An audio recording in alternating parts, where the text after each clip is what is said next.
The luxury antique gallery erupted into mocking laughter when the arrogant billionaire pushed a dusty, rusted iron safe toward the broke single father. "Take this junk," he sneered. "It's your tip for cleaning my floor." But Thomas wasn't just a janitor. He was a disgraced master locksmith who recognized the unlisted, handcrafted cipher. Inside that junk lay a secret worth $14 million. They tried to humiliate a man survival had made invisible. They had no idea that opening this safe would completely collapse their financial empire.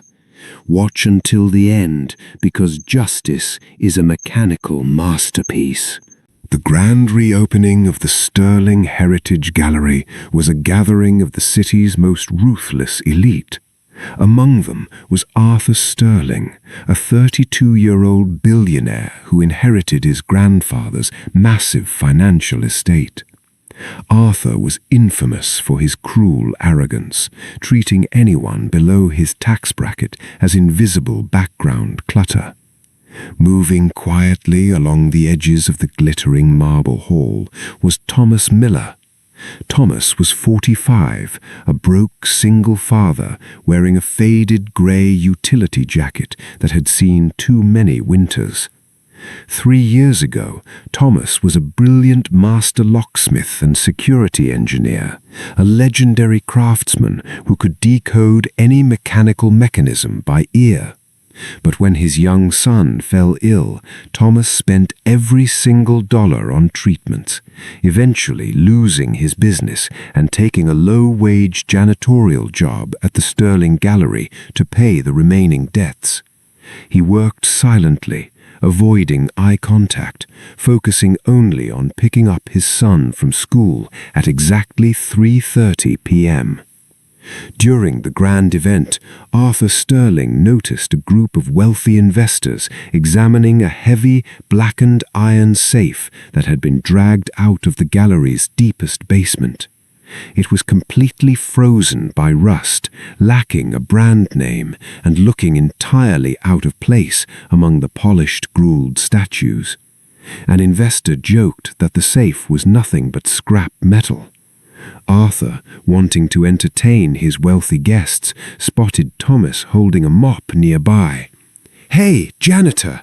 Arthur shouted, his voice echoing across the silent room. "You love scrubbing old dirt, right?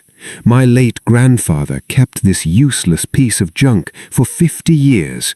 Consider it your holiday bonus. Take it out of my sight before it ruins the aesthetic." The room erupted into polite, cruel laughter. Thomas didn't flinch. He looked at the safe, then looked directly into Arthur's mocking eyes with a calm, unbothered dignity that made Arthur's smile falter. Thomas stepped forward, wrapped his calloused hands around the rusted handle, and said only 2 words: "Thank you."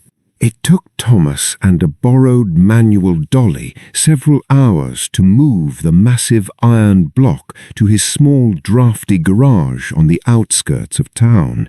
The safe looked dead, a frozen relic of a bygone industrial era. His neighbor laughed, asking why he brought a useless anchor into his home. But Thomas knew metal. Under the fluorescent bulb of his workshop, while his son slept peacefully in the adjacent room, Thomas began to clean the grimy surface with mineral spirits.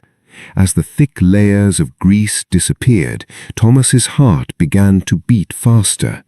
The chassis didn't have welds. It was held together by custom-made brass rivets. He realized this wasn't a standard corporate safe.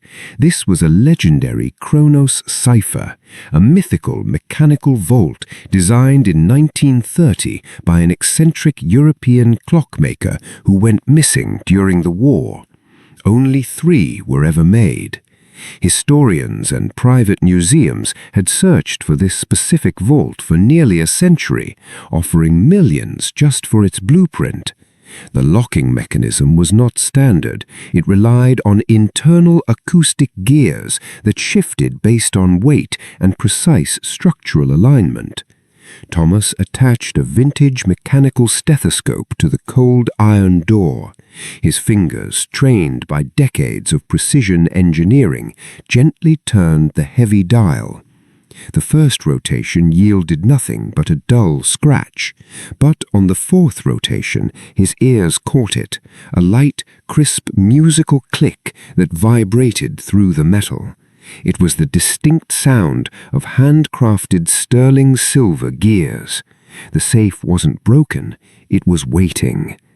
Thomas stayed awake until dawn, cross-referencing old faded engineering journals he had kept from his former life. Every answer generated a deeper mystery. Why did Arthur's grandfather hide a legendary museum-grade vault in a damp basement, and what could possibly be valuable enough to require a lock that only a master craftsman could listen to? 3 weeks passed. Thomas worked in absolute secrecy after his shifts, treating the safe not as a job but a complex puzzle that required total focus. The breakthrough happened on a rainy Thursday night. Thomas discovered a secondary, hidden keyhole hidden beneath a sliding iron plate at the base of the safe. It didn't take a standard key, it required a 3-pronged tension tool. Using his old workshop tools, Thomas handcrafted a custom steel key from scratch, matching the precise measurements of the keyhole. He inserted the tool, turned it slowly, and listened through his stethoscope. Click, clack, thud. The massive 300-pound iron door slowly swung open, its internal hinges moving with the smooth precision of a luxury watch. Inside the safe was no gold or cash. Instead, there was a velvet-lined compartment containing 2 things: a flawless historical hand-wound marine chronometer watch from the 18th century and a thick stack of legal documents tied with a faded red ribbon. The documents bore the official seal of the Federal Supreme Court from 40 years ago. As Thomas read through the legal text, his jaw tightened in absolute shock. The papers were the original unexecuted corporate ownership deeds of the entire sterling financial empire. The documents revealed a dark family secret. Arthur Sterling's grandfather hadn't founded the company.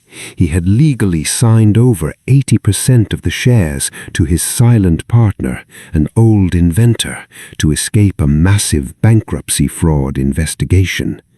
The silent partner died without heirs, and the grandfather hid the deeds inside the unbreakable safe, knowing that if anyone ever opened it, the current Sterling family would lose every single asset.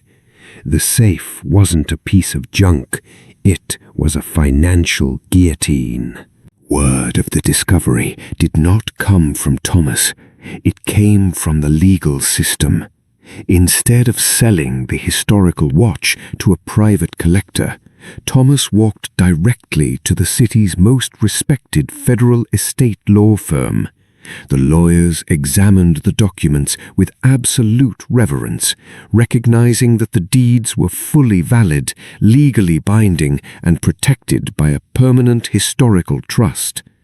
Within 2 weeks, a federal injunction was quietly issued against Sterling Enterprises.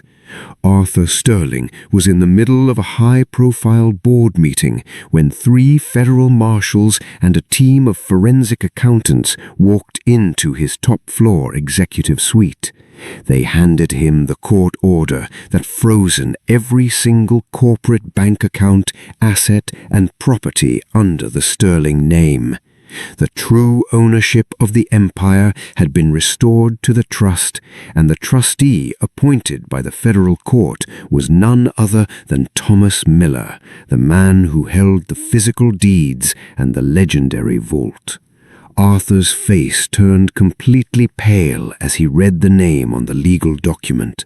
The empire he used to mock others with was gone in a single afternoon, completely dismantled through the clean, quiet execution of maritime and estate law.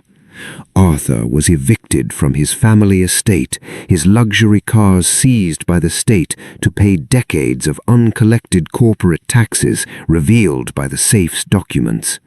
1 year later, the Sterling Heritage Gallery was renamed the Miller Foundation for Crafted Arts. The building was transformed into a free technical academy where children from low-income families could learn precision mechanics and engineering. Arthur Sterling, now working a standard hourly job to survive, walked past the building one afternoon. Through the massive glass window, he saw Thomas Miller sitting at a beautifully polished mahogany desk, wearing a clean, tailored suit, patiently showing a young student how to assemble a mechanical watch. Thomas looked up, saw Arthur through the glass, and offered a polite, gentle nod. The true value of the safe was never the $14 million the historic chronometer fetched at a museum auction. It was the flawless, silent restoration of justice.